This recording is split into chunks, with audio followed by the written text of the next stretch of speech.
আসসালামু আলাইকুম সবাইকে। ১৯তম শিক্ষক নিবন্ধন নিয়ে খুঁটিনাটি বিষয়াদি জানুন। সার্কুলার কবে দিবে, কারা কারা আবেদন করতে পারবে, বয়সসীমা বাড়াবে কিনা, বিস্তারিত যত তথ্য আছে আজকের এই ভিডিওতে আমরা দেওয়ার চেষ্টা করব।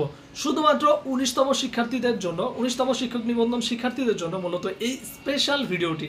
তো অবশ্যই ভিডিওটি না নিয়ে সম্পূর্ণ দেখার চেষ্টা করবেন। সবাইকে মোস্ট ওয়েলকাম আমাদের চ্যানেল এক্সাম রুলসে।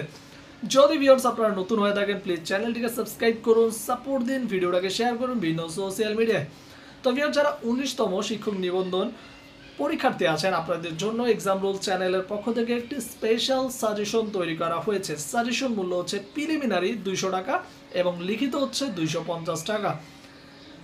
আমাদের কাছে 90% কমন উপযোগী সাজেশন আপনারা পেয়ে যাবেন। এই 18তমতে আমাদের প্রিলিমিনারি থেকে 90% আপ কমন ছিল এবং লিখিততে 95%-এর মতো কমন ছিল। কিছু সাবজেক্টের ক্ষেত্রে হয়তো 85% ছিল, বাট ম্যাক্সিমামের ক্ষেত্রে আমাদের 90% ক্রস করেছে। সুতরাং যাদের সাজেশন দরকার, ফাইনাল সাজেশন, স্পেশাল সাজেশন, তারা অবশ্যই যোগাযোগ করতে পারেন স্ক্রিনে নাম্বারে। এখন চলে আসি ভিউয়ার্স মূল ভিডিওতে। তো ভিউয়ার্স, আগে ছোট একটা একটু কথা অ্যাড করবো এখানে। আমাদের ইউটিউব চ্যানেলে 3,64,000 সাবস্ক্রাইব পূরণ হয়েছে। খুব দ্রুত আমরা 4 লাখের কোটায় পাড়া দিব। তাই সুতরাং আপনাদেরকে একটা কথাই বলবো, যারাই নতুন প্লিজ সাবস্ক্রাইব করুন। চলুন শুরু করা যাক। ১৯তম শিক্ষক নিবন্ধন নিয়ে খুঁটিনাটি বিস্তারিত বিষয়গুলো জেনে নিন। সবার ফার্স্টে আসি সার্কুলার বিষয়। সার্কুলার কি জানুয়ারি মাস আসতে যাচ্ছে কিনা? ভিউয়ার্স, প্রবল সম্ভাবনা, খুব বলবো না, প্রবল সম্ভাবনা এই জানুয়ারিতে আপনাদের সার্কুলার দেওয়ার। কোনো কারণে যদি সার্কুলার জানুয়ারিতে নাও দেয়, তাও কনফার্ম ধরে রাখেন ফেব্রুয়ারি ফার্স্টের উইকে পেয়ে যাচ্ছেন সার্কুলার। বাট আমার মনে হয় না ফেব্রুয়ারি যাওয়া লাগবে, এই জানুয়ারির মাঝামাঝিতেই আপনি পেয়ে যাবেন। জানুয়ারি সেকেন্ড উইকের কথা বলছে আগের থেকে এবং জানুয়ারি সেকেন্ড উইকই এখনও বলছে। আশা করছি সার্কুলার পেয়ে যাবেন এই জানুয়ারিতেই। কারা কারা আবেদন করতে পারবে এই ১৯তম নিবন্ধনে? এইচএসসি পাশে আবেদন করা যাবে কি না, নাকি অনার্স কমপ্লিট করা লাগবে?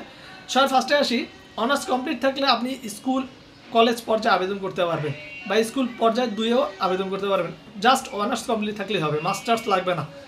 আর যাদের অনার্স মাস্টার্স 2টাই কমপ্লিট আছে তারা তো যে কোনোটাই আবেদন, মানে যখন তখনই আবেদন করতে পারবেন। মাস্টার্স দিয়েও সব করতে পারবেন, অনার্স দিয়েও সব করতে পারবেন, ঠিক আছে? এটা ক্লিয়ার। এখন আসি এইচএসসি পাশে। যারা শুধুমাত্র এইচএসসি পাস করছেন তারা শুধুমাত্র স্কুল পর্যায়ে 2-এ আবেদন করতে পারবে। সাবজেক্টের নাম হচ্ছে ভাষা, মানে হচ্ছে বাংলা ইংলিশ থাকবে। এই সাবজেক্টের নাম হচ্ছে ভাষা। এই সাবজেক্টে শুধুমাত্র এইচএসসি পাশের শিক্ষার্থীরা আবেদন করতে পারবে, কিন্তু রেজাল্ট থাকতে হবে, এইচএসসি পাস করা শিক্ষার্থী হইতে হবে। এখন ফার্স্ট ইয়ারে উঠছি, পরীক্ষা দিতে পারবো কিনা, বা সেকেন্ড ইয়ারে উঠছি এখন পরীক্ষা দিতে পারবো কিনা, এগুলো না। এইচএসসি কমপ্লিট থাকতে হবে, তারাই শুধুমাত্র স্কুল পর্যায়ে 2-এ আবেদন করতে পারে। তাও হচ্ছে একটাই সাবজেক্ট, ভাষা, বাংলা এবং ইংলিশের উপর, ঠিক আছে সাবজেক্টটা। তো এরপর হচ্ছে বয়স সীমা 37 করবি কিনা নিবন্ধনে। ভিউয়ার্স, এনটিআরসি আগেই বলেছে তাদের জন্মগতভাবেই 35। এটা সরকার বললেও 32 বানাইছে, তাও তাদের অধিক যাবে না, তারা 35 মানে 35-এ থাকবে।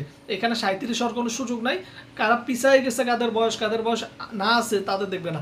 যদি এমন হয় 34 বছর 11 মাস হয়ে গেছে, তাও সে আবেদন করতে পারবে এবং সে যদি পরীক্ষা ভালো দেয়, চান্স হয়, তার চান্স হবে। কিন্তু 35 বছর 1 মাস হয়ে গেছে, 35 বছর 2 মাস হয়ে গেছে, এরা আবেদন করতে পারবে না। তো যাই হোক, সার্কুলারে এই বিষয়গুলো মেনশন করে দিবে।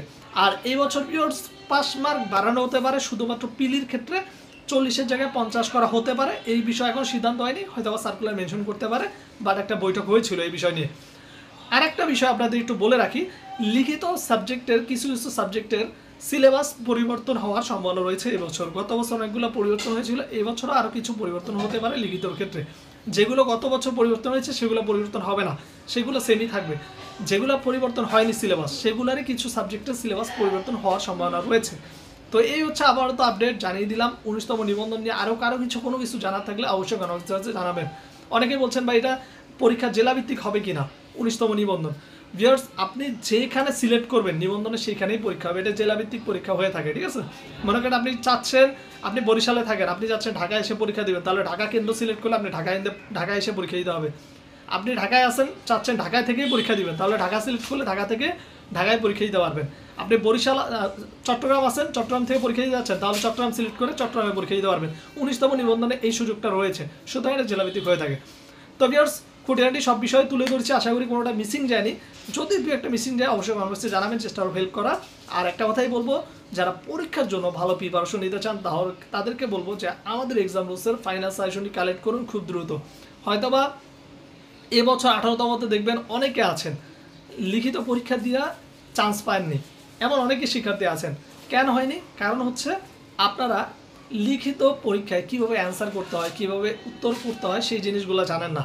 অনেকেই অ্যান্সার করেছেন, ভালো লিখছেন, অনেক ফাটায় ফেলেছেন, পুরো বইটা বই লিখছেন, তারপর চান্স হচ্ছে না। কেন হচ্ছে না? একটাই কারণ, বিষয় হচ্ছে লিখিততে কীভাবে লিখতে হয়, কীভাবে লেখার নিয়ম, সেই জিনিসগুলোই জানে না। যার কারণে আপনাদের মূলত এই সেক্টরগুলোতে পরীক্ষা ভালো দিয়েও চান্স হয় না।